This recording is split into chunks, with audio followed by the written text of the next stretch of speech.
ये मानता है। आईना मुझसे मेरी हाँ आईना मुझसे मेरी पहली सी सूरत मांगे, मेरे अपने मेरा होने का निशान।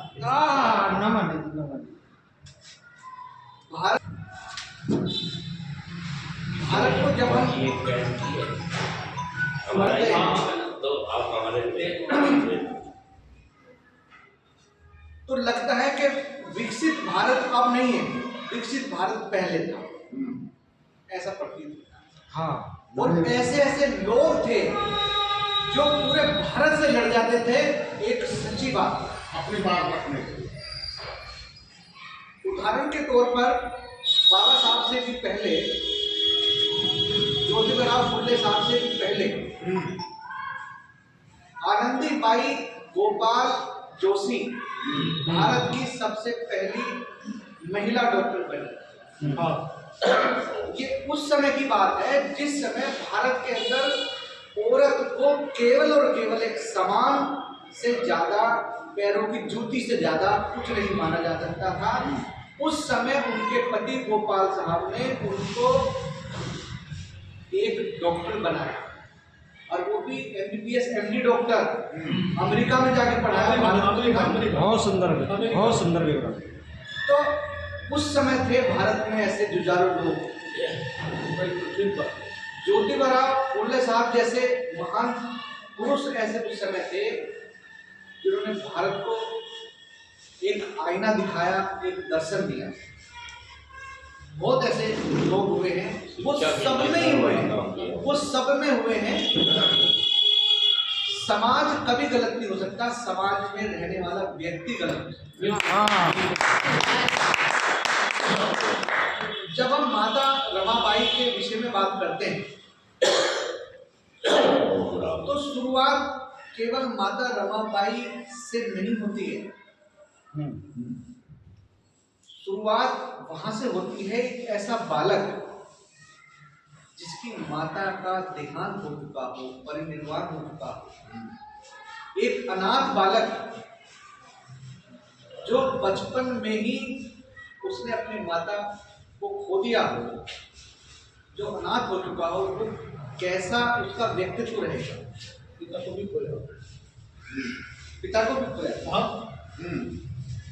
बचपन में रत्नागिरी से फिर वो अपने रिश्तेदारों के यहाँ पर मुंबई आए, और वो अपने रिश्तेदारों के पास कैसे रही होंगी। माता पिता और रिश्तेदार में कितना अंतर हो सकता है ये आप इसका अंदाजा लगा सकते हैं। वो कैसे वहां पे रही, और बचपन में आप ये सहयोग नहीं कह सकते इसको, निश्चित कर रखा था।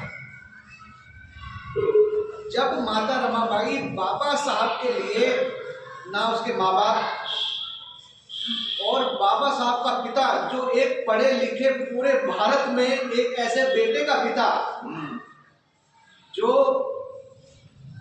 उस समय ना जाने कितनी रमाबाई, बाबा साहब के पिता राम जी गोपाल साहब के पास आते होंगे, जी हमारी बेटी से शादी कर लो, हमारी बेटी से शादी कर लो, हम ये देंगे, हम ये देंगे। ना जाने कितने लोग आते होंगे पूरे भारत में उनके समाज का एक पहला लड़का जो पढ़ा लिखा था, 16 साल की उम्र में तो काफी इंटेलिजेंट, शायद 10वीं भी कर ली होगी। 14 साल की उम्र में 10वीं कर ली थी। आगे बढ़िए। लड़के की शादी एक किसी और लड़की से बात चल रही है, वहां पर राम जी सकपाल साहब ने रमाबाई की सुंदरता नहीं देखी, वो सुंदर थी नहीं, बाई के उन्होंने गुण देखे, और उन्होंने उस जिस लड़की को देखा उसको चाहे उन्हें पैसे वापस करने पड़े, लेकिन कहा कि बहू मेरी यही आएगी। बहुत अच्छा विवरण, अच्छा सही बात, अच्छा मार्गदर्शन। अब यहाँ पर माता रमाबाई का शादी के बाद रोल देखिए, एक नन्ही सी 9 साल की बालक, उसे क्या पता कि जिम्मेदारी कहते किसे नहीं। अम्बेडकर साहब जो किताबों में कई घंटे नहीं कई दिन खोए रहते थे, और माता रमाबाई उनके ख्याल में बस ये देखती रहती थी कि ये कब दरवाजा खुला है, बंद कर लेते थे। बंद कर लेते थे कि चाय के लिए इंतजार, कभी सिकवा नहीं, किला नहीं कि आप तो मुझे 1 मिनट का समय नहीं देते। कोई पति पत्नी वाले वो संबंध नहीं